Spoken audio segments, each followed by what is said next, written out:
नमस्कार, मैं हूं संतोष कुमार द्विवेदी। सभी भक्तों जनों को, सभी सत्संग प्रेमियों को मेरा यथोचित अभिवादन स्वीकार हो। श्रोता बंधुओं, आज आप सभी के समक्ष भक्तिमय वातावरण में एक बहुत ही रोचक प्रसंग लेकर हाजिर हूं। जी हाँ, सती सिलोचना। जी हाँ, सती सिलोचना की कहानी आप सभी के समक्ष प्रस्तुत करता हूं। जय श्री राम का नाम लेते हुए, मां सरस्वती के चरण कमल में शीश नवाते हुए प्रसंग प्रारंभ करता हूं। त्रेता युग की बात है। भगवान राम जब लंका में चढ़ाई किए, तब जो है लक्ष्मण का भीषण युद्ध हुआ मेघनाद के साथ, और उस युद्ध में लक्ष्मण ने मेघनाद को पराजित कर दिया। पराजित ही नहीं, अपितु उन्हें मौत की नींद सुला दिया। जब मेघनाद खत्म हुआ, तब उसका जो शीश था वो राम के पास आ गया, और जो उसकी भुजा थी वो वहां पर जहां पे सिलोचना रनिवास में आंगन में बैठी हुई थी, उसके सामने आ गई भुजा। और भुजा जब आई तो सिलोचना हक्का बक्का हो गई और पूछने लगी, ये तुम्हारा हाल किसने किया? क्योंकि वो तो सती थी, उसे पता था। तब भुजा ने जो है एक खड़िया मांगा, और भुजा के हाथों में जैसे ही खड़िया दिया गया तो वह उसी जमीन पर जो है लिखा कि ये और कोई नहीं, ये तुम्हारे पिता श्री ने हमें मौत की नींद सुलाया है प्रिय। क्योंकि आप सभी को बताना आवश्यक है कि जो सिलोचना थी वो नाग कन्या थी, और लक्ष्मण शेषा अवतार थे, यानी नाग के ही अवतार थे। तो उस नाते जो है लक्ष्मण की वह पुत्री लगी। जी हाँ, जब यह वृत्तांत लिखा भुजा ने, कटी हुई भुजा ने शक्ति के प्रभाव से, तब सिलोचना जो है बिलख बिलख कर रोने लगी।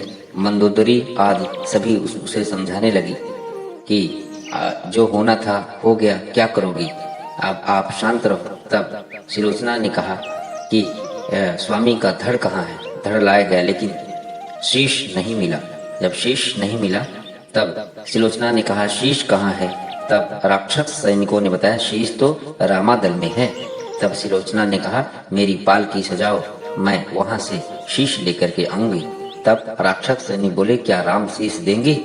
तब कुछ लोगों ने कहा, अवश्य देंगे, क्योंकि वो धर्मात्मा है, वो धर्म सहित आचरण करते हैं, धर्म के अनुसार ही काम करते हैं। तब भव्य पालकी सजाई गई।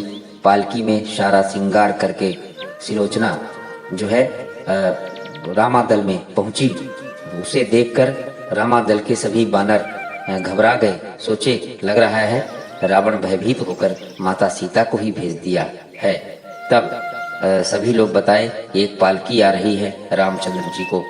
तब रामचंद्र जी थोड़ा मुस्कुराए और बोले, अच्छा।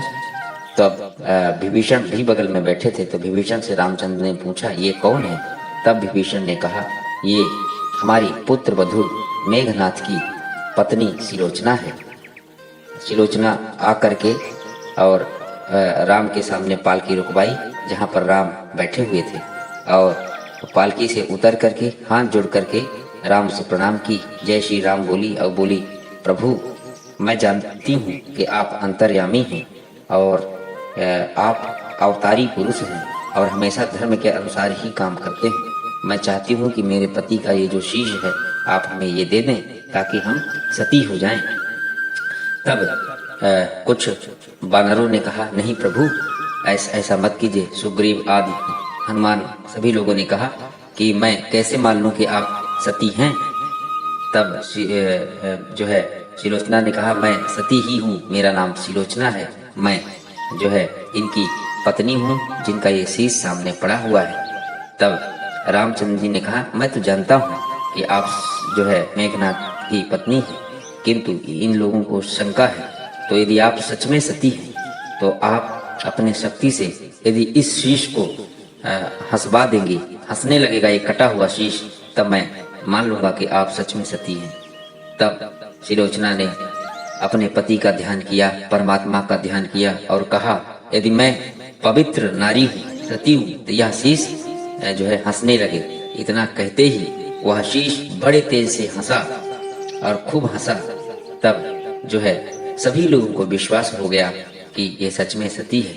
और फिर राम ने बड़े आदर सहित एक अपना जो मतलब टाबिलनामा गमछा ओढ़े थे उसमें ढांक करके उस शीश को सुलोचना को दे दिया। बोले जाओ, ये तो नश्वर शरीर है, ये तो सबके साथ होता है, जो धरती पर जन्म लेता है उसकी मृत्यु अवश्य होती है, किंतु जिस बहादुरी से यह योद्धा युद्ध में लड़ा और लंका में इसके जैसा योद्धा कोई नहीं था, यहाँ तक कि भूतल में भी इसके योद्धा कोई योद्धा नहीं था।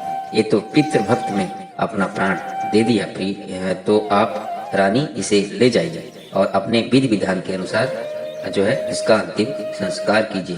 तब सुलोचना ने राम को और सभी वानर दलों को प्रणाम करते हुए और अपने पति का शीश लिया और वहीं लंका में एक चिता सजाकर धड़ और शीश को एक साथ रख करके और उस चिता में बैठ गई और अपनी दिव्य शक्ति से अपने आप ही आग जल गई और अपने पति मेघनाथ के साथ सती हो गई सुलोचना।